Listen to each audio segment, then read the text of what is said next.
तो नमस्कार विद्यार्थीगण। आज के वीडियो में एक बार फिर से आप सभी का बहुत बहुत स्वागत है।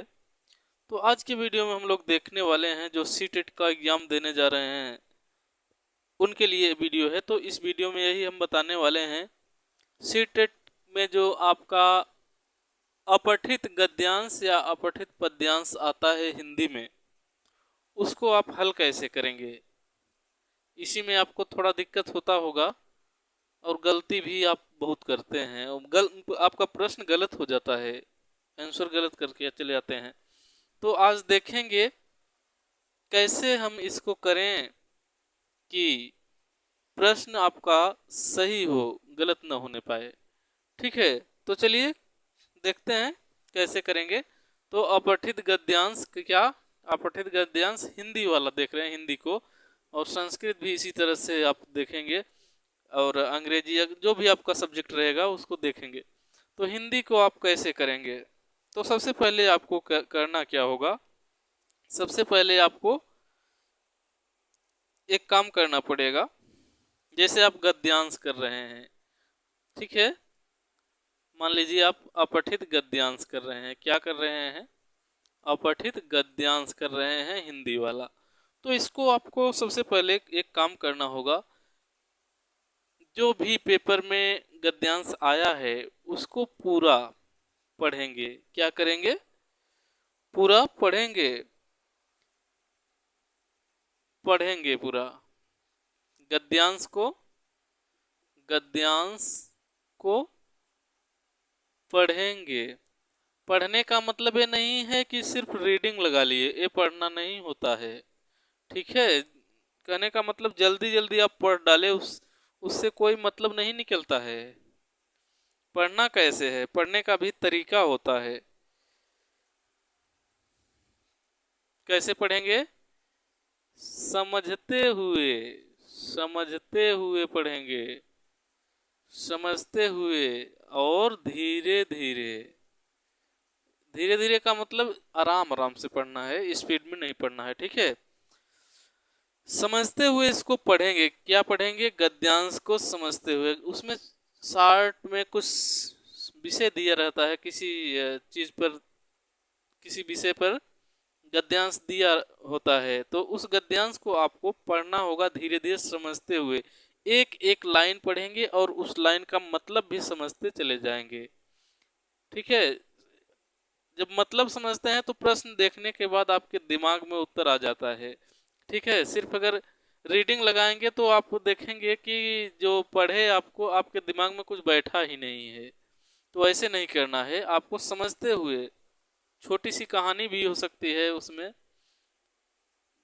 कुछ भी हो सकता है, जिस भी विषय पर रहे उसको आसानी से पढ़िए, आराम आराम से पढ़िए, समझते हुए पढ़िए। जब पूरा पढ़ डालेंगे तो देखेंगे कि आपके दिमाग में एक कुछ मतलब उसके जो पढ़ेंगे आपको समझ में आ जाएगा कि इसमें क्या है, ये आप समझ जाएंगे। समझने के बाद आप क्या करेंगे?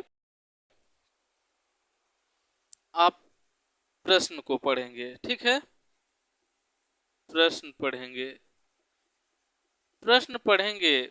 जैसे ही आप प्रश्न पढ़ेंगे तो आपके दिमाग में तुरंत आंसर आ जाएगा।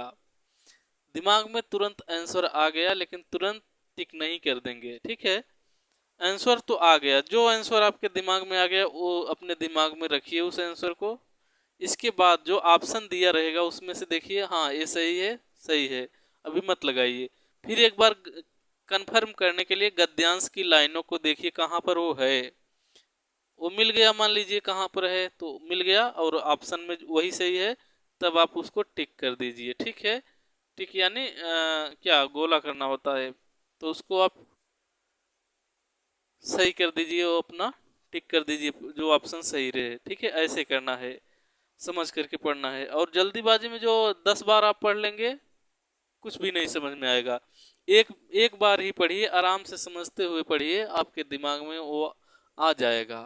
ठीक है, पढ़ना ये होता है, पढ़ने का मतलब ये नहीं होता है कि आप स्पीड से पढ़े, रीडिंग सिर्फ लगा रहे हैं, आपके दिमाग में कुछ नहीं घुस रहा है, तो ये पढ़ाई नहीं होती है। पढ़ने का मतलब आपके दिमाग में भी वो बैठे, तभी आप हल कर पाएंगे और सही कर पाएंगे।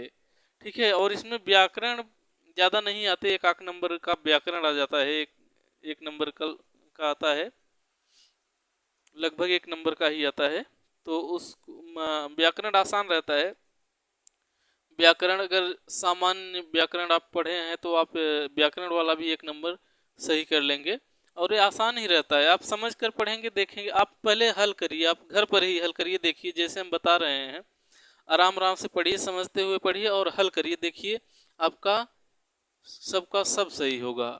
ठीक है, और इसी तरह से आपको क्या करना होगा, पद्यांश कैसे हल करेंगे। पद्यांश किसको कहते हैं, पद्यांश यानी जो कविता वाला रहता है, कविता काव्य जो इसी में रहता है ना, एक काव्य आता है एक गद्य आता है। तो काव्य कैसे करेंगे, कविता को भी पढ़ना है, कविता को भी धीरे धीरे पढ़ना है, धीरे धीरे पढ़ना है, यानी समझ करके क्या करना है, कविता को भी पढ़ना है। और समझकर कविता को पढ़ेंगे तो इसका आपको इसका अर्थ समझ जाएंगे। बहुत कठिन आता नहीं है, आप जानते होंगे सीटेट में जो काव्य आता है आसान आता है, यानी ब्रज और अवधी भाषा में नहीं रहेगा, ये खड़ी बोली में ही रहेगा, खड़ी हिंदी में ही रहता है ज़्यादातर, और आपको आता रहेगा। ठीक है, तो ये कविता आप समझ जाएंगे पढ़ेंगे तो। अगर नहीं समझ में आ रहा है तो थोड़ा बहुत ज़रूर समझेंगे, कोशिश करेंगे तो समझ में आएगा। इसके बाद प्रश्न इसका भी पढ़िए, प्रश्न पढ़िए, प्रश्न पढ़ेंगे तो उत्तर आपके दिमाग में आना शुरू हो जाएगा। अगर क्लियर नहीं हो रहा है तो फिर कविता को पढ़िए, कंफर्म हो जाएगा, इसके बाद टिक करिए। ठीक है, कहने का मतलब हमारा यही है कि आप गद्यांश हो चाहे पद्यांश हो, आपको समझ कर पढ़ना है, दिमाग में बैठा करके पढ़ना है, जल्दीबाजी में नहीं पढ़ना है। कुछ लोग बोलते हैं कि जल्दी जल्दी पढ़ो, 3-4 बार पढ़ो। 3-4 बार नहीं, आप 10 बार पढ़ो, आपके दिमाग में ही नहीं आएगा। ठीक है, पढ़ना ये नहीं होता है कि आप स्पीड में पढ़ते जाइए, सिर्फ रीडिंग मार रहे हैं, ये पढ़ाई नहीं होती, आपके दिमाग में आना चाहिए। ठीक है, तो दिमाग में जब जब तक नहीं बैठाएंगे तो ये पढ़ने का मतलब कोई नहीं निकलेगा, चाहे आप 10 बार ही क्यों न पढ़ लें। ठीक है, आप एक बार ही पढ़िए, समझ कर पढ़िए, एक बार में न समझ में आए, एक बार और पढ़िए, समझ में आ जाएगा। ठीक है, और सिर्फ रीडिंग नहीं लगाना है, समझना है, समझ करके पढ़ेंगे तभी आपका सही हो सकता है। ठीक है, तो ऐसे ही करिए आप लोग। और आप लोग पहले घर पर एक बार जो हम बता रहे हैं, जैसे एक बार देखिए कितना सही हो रहा है। सही आपका वैसे सही नहीं हो रहा होगा, लेकिन ऐसे करके देखिए कितना सही हो रहा है, सही होगा। ठीक है, तो इसमें बस यही बताना था। हम फिर मिलते हैं किसी नेक्स्ट वीडियो में, तब तक के लिए नमस्कार।